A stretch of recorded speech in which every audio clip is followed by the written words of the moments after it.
اللهم صل وسلم وبارك عليه وعلى السلام عليكم ورحمة الله وبركاته. الحمد لله رب العالمين الذي جعل اليسرين بعد العسر. اللهم صل وسلم على سيدنا محمد وعلى آل سيدنا محمد وعلى أصحاب سيدنا محمد والتابعين لهم بإحسان إلى يوم الحشر. أما بعد فيا عباد الله أوصيكم ونفسي بتقوى الله فقد فاز المتقون. Yang sama-sama kita hormati dan kita muliakan guru kita bersama, kekasih hati saya, panutan saya, orang yang begitu selama saya di dalam begitu perhatian luar biasa kepada kami, Habiban al-Mahbub Al-Habib Ahmad bin Saleh Al-Attas wa uladuh dan segenap anak-anak menantu beliau. Kita doakan mudah-mudahan beliau dan keluarganya diberikan panjang umur, sehat walafiat, diberkahi kehidupannya, dijaga dzurriyyahnya, diselamatkan dari fitan wal mihan ma dhahara minha ma batan. Dan mudah-mudahan kita dikumpulkan bersama beliau dan datuknya Nabi Muhammad sallallahu alaihi wasallam fil akhirah, amin ya rabbal. Hadir juga di tengah-tengah kita guru kita bersama Kiai Haji Ahmad Sabri Lubis yang satu alma mater sama saya 8 bulan, tempat tidurnya sebelahan di pondok pesantren Bareskrim Mabes Polri. Hadir juga di tengah-tengah kita Al Habib Muhammad Al Habsyi wa Syekh Ayyub wa Habib Ali bin Abu Bakar Al-Attas, Habib Ali bin Alwi Al-Attas. Semuanya habaib di sini, asatid. Tidak saya sebutkan satu persatu tanpa mengurangi rasa hormat saya kepada beliau semua. Mudah-mudahan guru-guru kita, habaib kita, asatid kita, Allah beri panjang umur, sehat wal afiyah di dalam ketaatan kepada Allah. Amin ya rabbal.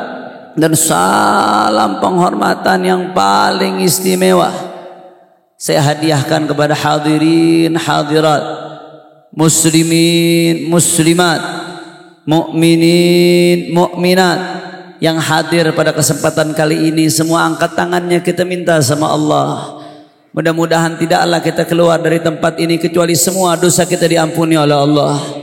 Yang sakit Allah angkat penyakitnya, penyakit zahir dan penyakit batinnya. Allah bahagiakan dunia dan akhiratnya, amin ya rabbal alamin. Ahibail kiram, melanjutkan kajian kita kitab Fiqhus Sirah An-Nabawiyah di Sayyidina Maulana Syahidul Mihrab Ghazali wa asrih Al-Syekh Dr. Muhammad Sa'id Ramadan Al-Buti hafizahullah rahimahullah ta'ala rahmatal abrar وأسكنه فسيح جنته أمين يا رب العالمين. قال المؤلف رحمه الله تعالى ونفعنا به: اختلاؤه في غار حراء ولما أخذت سنه تدنو نحو 40 نشأ لديه حب للعزلة بين الفترة والأخرى وحبب الله إليه الاختلاء في غار حراء. وحراء جبل يقع في جانب شمال الغرب من مكة، فكان يخلو فيه ويتعبد فيه الليالي ذوات العدد، فتارة 10 وتارة أكثر من ذلك إلى شهر، ثم يعود إلى بيته فلا يكاد يمكث فيه قليلا حتى يتزود من جديد لخلوة أخرى ويعود الكرة إلى غار حراء، وهذا إلى أن جاءه الوحي وهو في إحدى خلواته تلك.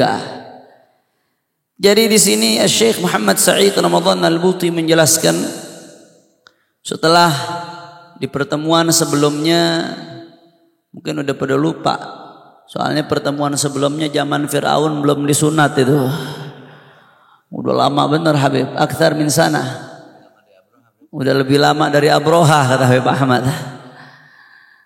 Di pertemuan sebelumnya kita berbicara bagaimana istiraquhu sallallahu alaihi wasallam fi bina'il Ka'bah. Kita bicara bagaimana ikut sertanya Nabi dalam membangun Ka'bah. Dan kita juga cerita panjang lebar tentang bagaimana marahil tarikh Ka'bah, tingkatan-tingkatan fase-fase yang dilewati di dalam pembangunan Ka'bah. Karena dulu pernah kita jelaskan, mungkin bisa dicari itu videonya di YouTube kalau mau flashback, mau murajaah, bagaimana Ka'bah melalui beberapa fase-fase pembangunan, mulai dari sebelum zaman Nabi sampai sesudah zaman Nabi. Nah, setelah menjelaskan tentang itu, beliau mulai masuk ke pembahasan tentang mendekati Rasulullah. Kurang kompak sholawatnya nih. Mendekati Rasulullah sallallahu alaihi wasallam, diutus sebagai nabi dan rasul. Jadi ini kita bicara nabi belum diutus, Rasulullah belum diutus sebagai nabi dan rasul sebelumnya. Nah, ketika mendekati umur beliau 40 tahun, maka Allah Subhanahu wa taala tumbuhkan di hati beliau hubbun lil uzlah. Nah, suka menyendiri, suka khalwat. Jadi Rasulullah sallallahu alaihi wasallam entar-entar menyendiri, entar-entar beliau khalwat, menghindari keramaian. Ketika umur Nabi mendekati 40 tahun. Ini kita bicara sebelum Rasulullah diutus nih. Nah, kemudian beliau menjelaskan wa habbaba ilaihi al-ikhtilaf fi ghar Hira. Nah, kebetulan Allah tanamkan kepada Nabi kecintaan, kesukaan untuk khalwah di Gua Hira.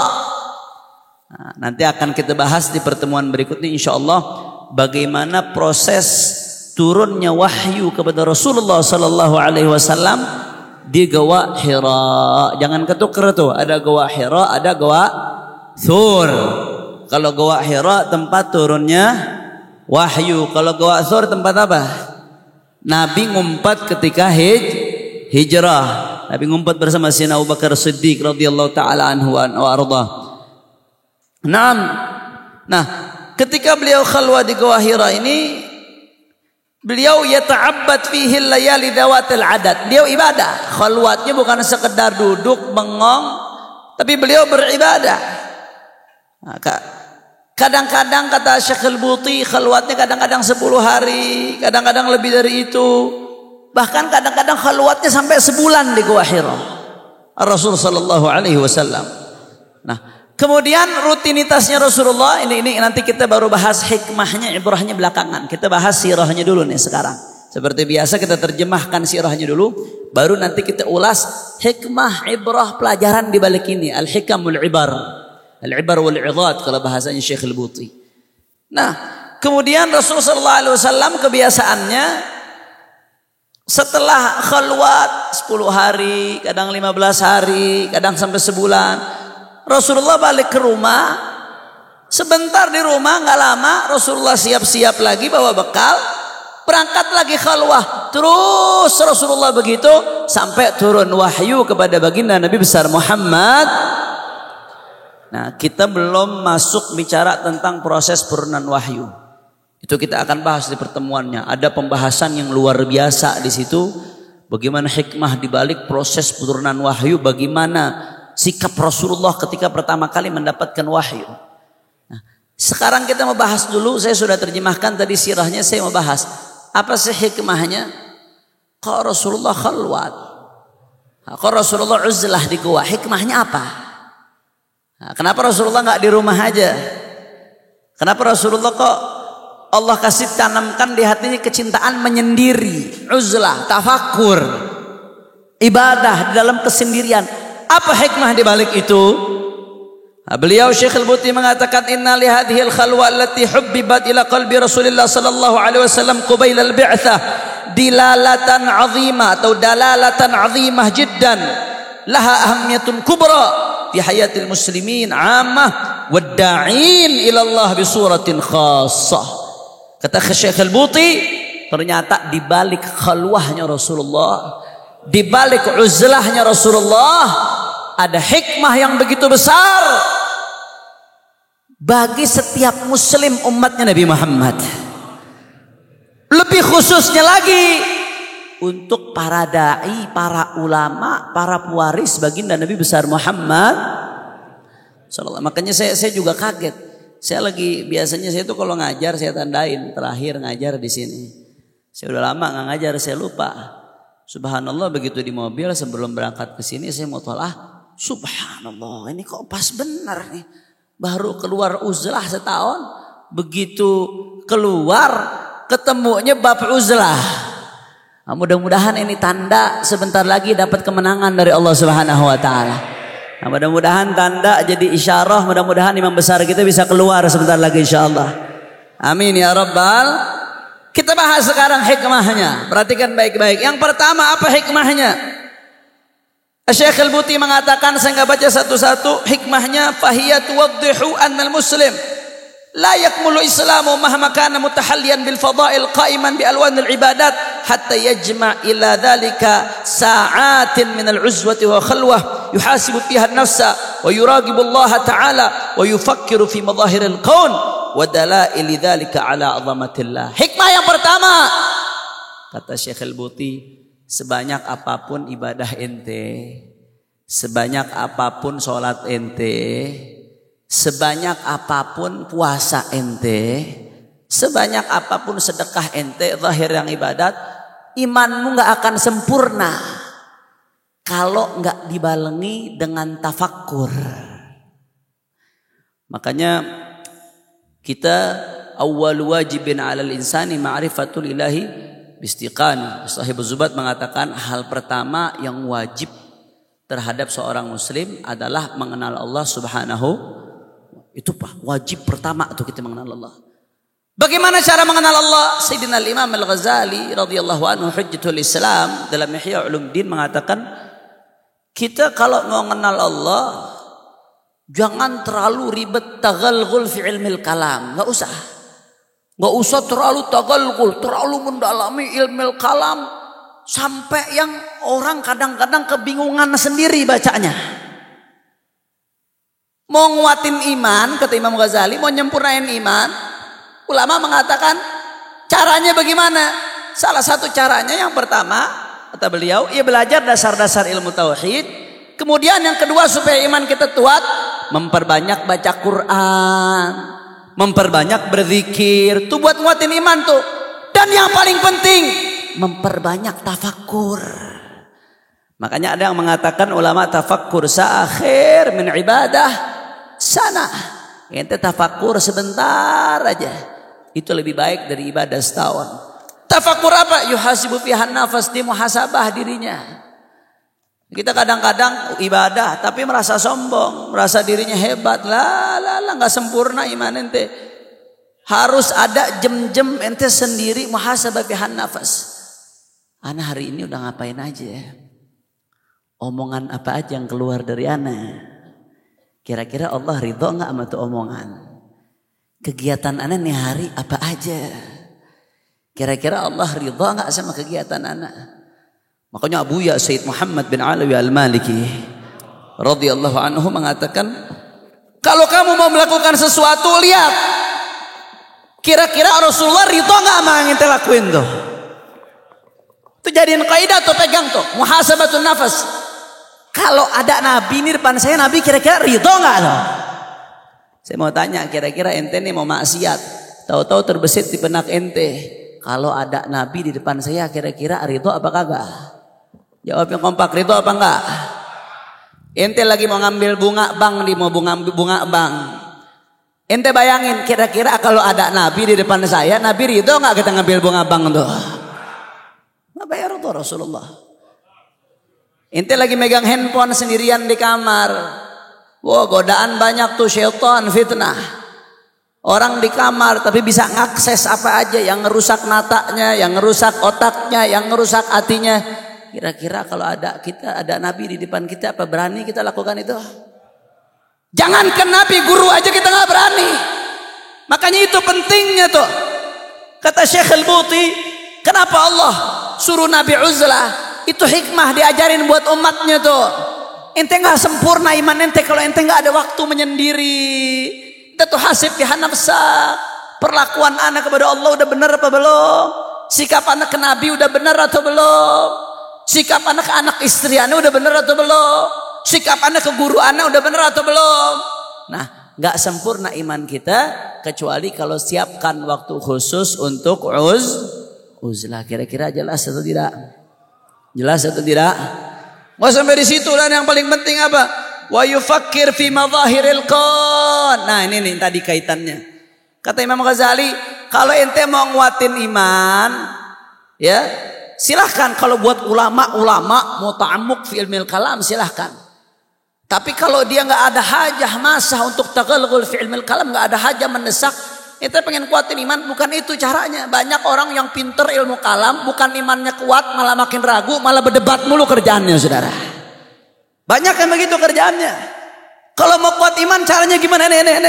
Yang beliau katakan, uzlah, menyendiri, yufakkir fi madhahiril qawn wa dalail dzalika ala azamatillah. Dia berpikir bagaimana kebesaran Allah sang pencipta. Ya Allah, ente bayangin. Ya. Ini planet, ada jutaan planet. Di galaksi Bima Sakti aja ada nggak tahu ada berapa ribu planet itu.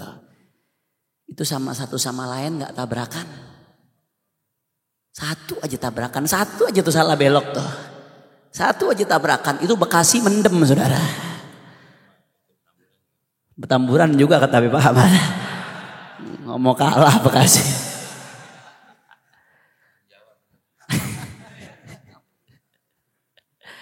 Siapa yang ngatur ini? Jawabnya kompak. Siapa yang ngatur ini? Tambah tebal iman kita sama Allah. Ya Allah, ini luar biasa. Satu malam pergantian siang dan malam, Ini lampu nih, lampu yang banyak nih. Ini mirip-mirip pasar malam dikit sih. Tapi berkah insyaallah. Hati kita jadi bersinar tafaulan. Lampu yang banyak nih, ini masangnya kalau bukan ahli setengah mati. Kepasang kagak, kesetrum iya. Betul apa kagak? Buat nyalain lampu butuh teknik, itu pun kagak bisa banyak-banyak. Nggak ada yang bisa langsung matiin lampu, gerak satu negara mati lampu, nggak bisa. Sampai gardu aja tuh ada tempat-tempatnya tuh. Tapi pergantian siang dan malam. Kullayum subhanallah. Siang berubah jadi malam, malam berubah jadi siang. Bayangin kalau ada cetelekannya segede apaan cetelekannya tuh. Ini bukan buatan manusia. Ini pembuatan ciptaan yang maha agung, yang maha besar. Bahkan saudara, kalau kita mau tafakur, apa yang ada di dalam diri kita aja nggak bakal selesai, nggak bakal tuntas, saudara. Allah kasih kita nikmat ginjal. Itu ginjal begitu bermasalah, mudah-mudahan yang sakit Allah kasih kesembuhan. Yang nggak sakit Allah jaga mudah-mudahan. Begitu bermasalah mesti cuci darah. Itu seminggu 2 kali. Ginjal kecil, tapi begitu buat gantiin fungsi ginjal mesti cuci darah, mesinnya segede kulkas, saudara. Ini seumur hidup kita pakai ginjal. Allah kasih kekuatan itu ginjal. Asam lambung, saudara, itu isinya asam. Makanan bisa hancurkan, dalamnya ada asam. Begitu sakit itu karena asam lambung berlebihan. Ya, itu asam kalau andai kata dikeluarkan ditaruh di daging, dagingnya matang, saudara. Tapi Allah kasih lambung kita kuat tuh. Itu makanan begitu masuk bisa berproses, berubah menjadi kotoran. Siapa yang menciptakan ini semua? Jawab ya kompak. Siapa yang menciptakan ini semua? Makanya Imam Al-Ghazali mengatakan, kalau kau mau kuat iman, khususnya orang-orang awam atau ulama yang nggak ada niatan untuk ta'ammuk fi ilmil kalam, nggak ada hajah untuk itu. Kalau mau kuat iman, nggak usah belajar tauhid taghalghul dalam-dalam, nggak usah. Banyak-banyak tafakkur fi azamatillah, tafakkur fi dalail azamatillah. Bagaimana agungnya ciptaan Allah Subhanahu. Kira-kira sampai sini jelas atau tidak?